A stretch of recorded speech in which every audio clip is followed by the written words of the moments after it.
இன்றைக்கி நாம் ரொம்ப ஈஸியான மெத்தடில் சூப்பராக பார்க்கவே அழகாக இருக்கிற மார்பிள் கப் கேக் தான் எப்படி செய்கிறதுன்னு பார்க்க போகிறோம். செய்கிறது ரொம்ப சுலபம். வீட்டில் இருக்கக்கூடிய பொருட்களை வச்சு ஈஸியான ஒரு கப் கேக் செய்ய போகிறோம்.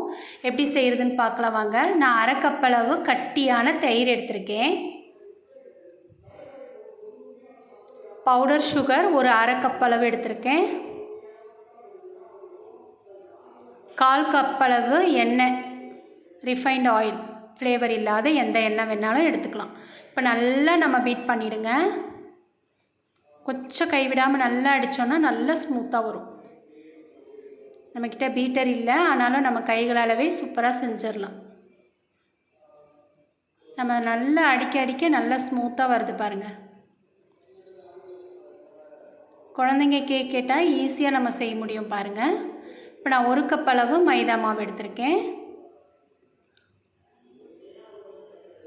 ஒரு ஸ்பூன் அளவுக்கு பேக்கிங் பவுடர், அரை ஸ்பூன் பேக்கிங் சோடா போட்டு நல்லா ஜலிச்சு எடுத்துகிட்டு வந்துடலாம்.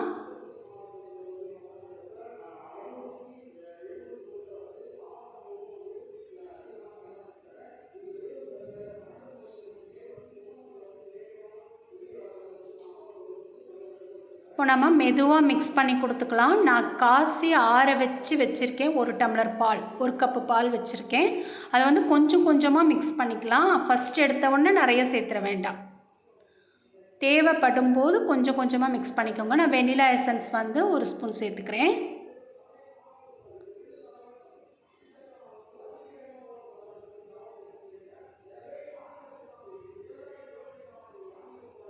அளவுகள் மாறாமல் கரெக்டாக இருந்ததுன்னா கேக் சூப்பராக வரும். நமக்கு நல்லா மிக்ஸ் பண்ணி கொடுத்துக்கோங்க. இப்போ கட்டியாக இருக்குது, மறுபடியும் பால் சேர்த்துக்கலாம். இப்போ நான் மொத்த பாலையும் சேர்த்துட்டேன் பாருங்கள். மெதுவாக மிக்ஸ் பண்ணுங்கள்.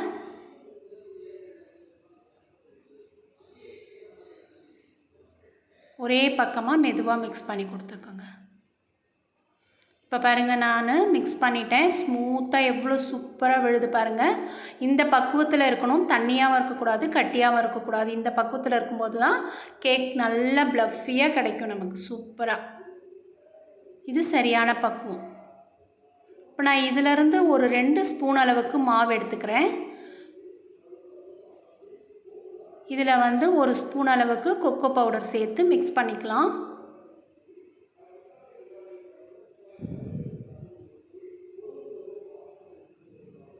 இதில் கொஞ்சம் பாலும் தண்ணியும் விட்டு மிக்ஸ் பண்ணிக்கோங்க. ரொம்ப கட்டியாக இருக்குது. நம்ம கொக்கோ பவுடர் போட்டோம் இல்லையா, அதனால் கொஞ்சமாக பாலோ இல்லை தண்ணியோ ஒரு அரை ஸ்பூன் அந்த அளவுக்கு விட்டு பாருங்கள். தேவைப்பட்டால் கொஞ்சம் எக்ஸ்ட்ரா விடலாம். முதல்ல அதிகமாக சேர்த்துற வேண்டாம். நான் ஒரு அரை ஸ்பூன் போட்டிருக்கேன் தண்ணி. தேவைப்பட்டால் அதுக்கப்புறமா மிக்ஸ் பண்ணிக்கோங்க.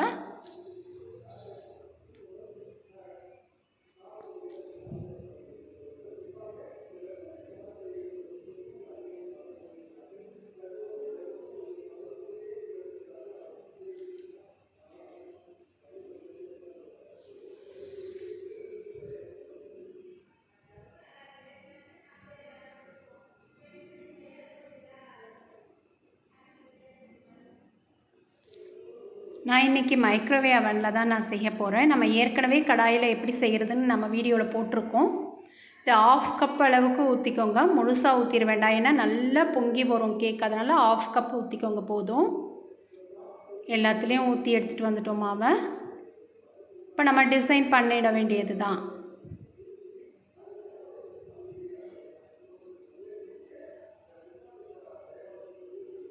இப்போ நான் ரொம்ப ஈஸியாக நம்ம வீட்டில் இருக்கக்கூடிய பால் கவரை தான் எடுத்திருக்கேன் பாருங்கள். இந்த பால் கவருக்குள்ளே இந்த பேட்டரை ஊற்றிடுங்க. ஊற்றிட்டு நம்ம கைகளாலவே நல்லா டைட்டாக பிடிச்சிக்கிட்டே நம்ம டிசைன் போட்டுடலாம். பாருங்கள், நான் இந்த அளவுக்கு நல்லா டைட்டாக பிடிச்சிட்டு இருக்கேன். முனையில் லைட்டாக கட் பண்ணி விட்டுருங்க போதும். இப்போ நம்ம பிடிச்ச எந்த மாதிரி டிசைன் வேணுனாலும் போட்டுக்கலாம், பார்த்துக்கோங்க.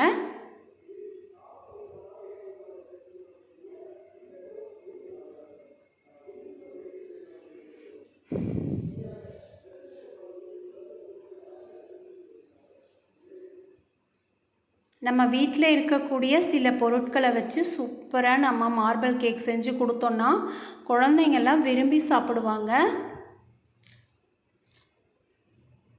அவ்வளோதான், சூப்பராக நமக்கு டிசைன் கிடச்சிருச்சு பாருங்கள். ஒரு டூத்பிக் எடுத்து வச்சுட்டு இந்த மாதிரி டிசைன் கொடுத்துக்கலாம்.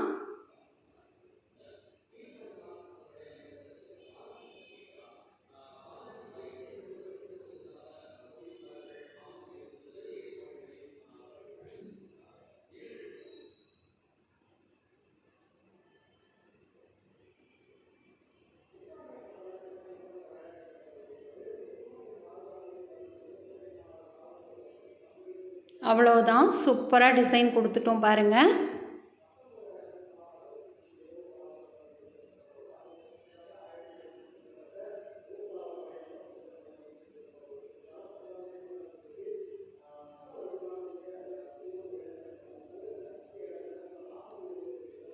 இதை நான் 10 நிமிஷம் ஃப்ரீ ஹீட் பண்ணிவிட்டு வச்சிட்டேன்.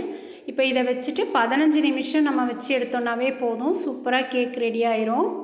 15 நிமிஷம் தான் வைக்கணும், பார்த்துக்கோங்க.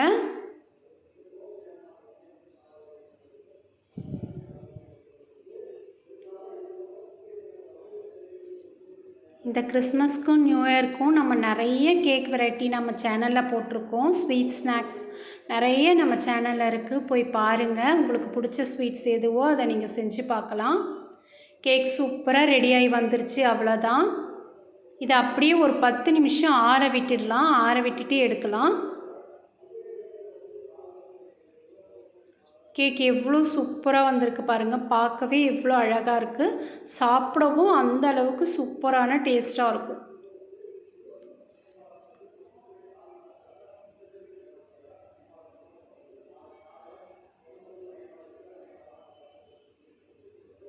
இந்த நியூ இயருக்கு எல்லோரும் இதை ட்ரை பண்ணி பாருங்கள், ரொம்ப சூப்பராக இருக்கும். நம்ம வீட்டில் இருக்கக்கூடிய சில பொருட்களை வச்சு தான் நான் செஞ்சுருக்கேன். இதே மாதிரி நீங்களும் செஞ்சு கொடுங்க. குழந்தைங்க கேக் கேட்கும்போது நம்ம வெளியே போய் வாங்கி கொடுக்குறத விட இந்த மாதிரி நம்ம ஃப்ரெஷ்ஷாக செய்யும்போது நம்மளுக்கும் ரொம்ப மனசு திருப்தியாக இருக்கும். இதை நான் எடுத்து காட்டுறேன் பாருங்கள், கட் பண்ணி காட்டுறேன் பாருங்கள், எவ்வளோ சூப்பராக சாஃப்டாக ஸ்பாஞ்சாக கிடச்சிருக்கு பாருங்கள். இதை எல்லோரும் கண்டிப்பாக இந்த நியூ இயருக்கு ட்ரை பண்ணுங்கள். தேங்க்யூ.